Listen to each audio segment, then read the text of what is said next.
Does bending forward like this, or even sitting down into a chair or toilet like this, hurt the front of your hips or even into the crease, kind of around this area here? Well, this video, we're going over one simple exercise that I saw happen on a patient of mine who had pain with these exact same things. Try this exercise and notice that there was a significant difference afterwards when performing those two movements like the squat and bending forward.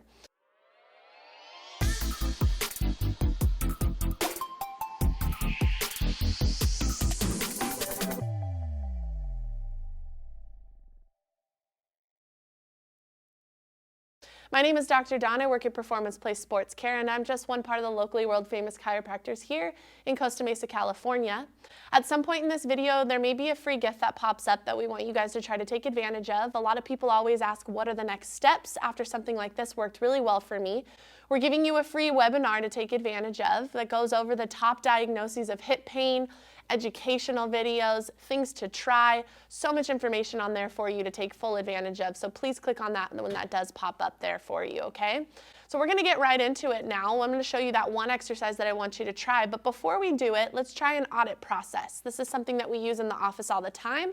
It shows that this is gonna work for you and something that you should do. It gives you improvement afterwards. So I want you to try bending forward, okay, like we showed. I want you to try sitting in the chair or sitting on the toilet, or try whatever other movements that you need to see what provokes your pain. Not something that's going to debilitate you, but something that you really notice like, oof, there's my issue. This is what I feel all the time. Try it now and then try this exercise, okay? We're going to call this a crossover roll, okay?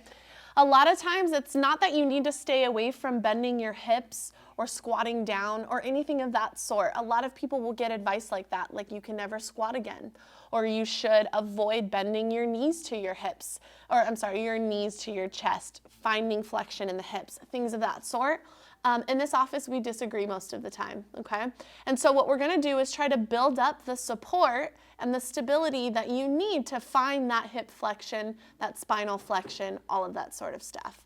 So crossover roll is what we're gonna do. We're gonna lay on our backs here after we've audited our movements, and we're gonna start in this position, okay? We'll take this step by step. Bring your knees to your chest here, and we're just gonna hold and breathe for a little bit. You may notice that at first you might feel a little discomfort, but the more we hold here, the less it starts to hurt, okay? This is where we're just slowly starting to adapt to these movements again. As long as this feels good for you, we're then going to increase the pressure. So let me turn to a different angle so you can see it here.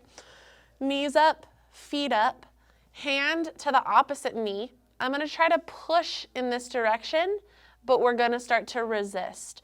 So slowly ramp up that pressure between your hand and your knee. Feel the belly start to work. Feel the hips work less, and slowly relax, okay? If that felt good for you, we're gonna go further. If this feels like as far as you can get, then stay here for a little while. But again, the next step to this, once we increase this pressure here, I want you to pretend like there's a $100 bill someone's trying to steal from you. Don't let them steal it. And also read the fine print on that $100 bill. Hold here, find your pressure, breathe, and slowly, again, come back down. We got one more step to this. Again, if that's as far as you think you can go, then stay there and practice it. The last step to this crossover roll is actually making it a rolling movement. So hand out to the side here for some support. Again, same setup, hand to knee. Don't let them steal the $100 bill. Read the fine print and slowly try to roll to the floor here. Control it all the way down. Keep the pressure between your hand and knee as you slowly roll back. At any point, if anyone was there trying to pull your hand and knee apart during this entire movement, they won't be able to. So keep all that pressure between the hand and the knee as we roll again and slowly roll back. We're gonna repeat the same thing on the other side, but you're gonna go until you feel a really challenging amount of fatigue in the core there, okay? Again, sharing just a little bit of the story of the patient I had do this. She was having pain with bending forward, finding the flexion in the hips. Sitting onto the toilet in the mornings, she had that as well. But for some reason, when we did this exercise, or if we squatted her really low to the ground, she had no pain, which you would think actually would hurt it more if we go into more of that flexion. So what we did is this exercise, we built up the support and the stability that she needed there. We showed her body that this was okay and safe for her. We found a very challenging amount for her, so to the point where she just felt like she couldn't only maybe do a couple more, but we didn't. And then we retested bending forward and sitting down in a chair, and she noticed about 80% improvement after this, okay? So we have tons of exercises and videos for hip pain on our YouTube channel that you can fully take advantage of if you like to.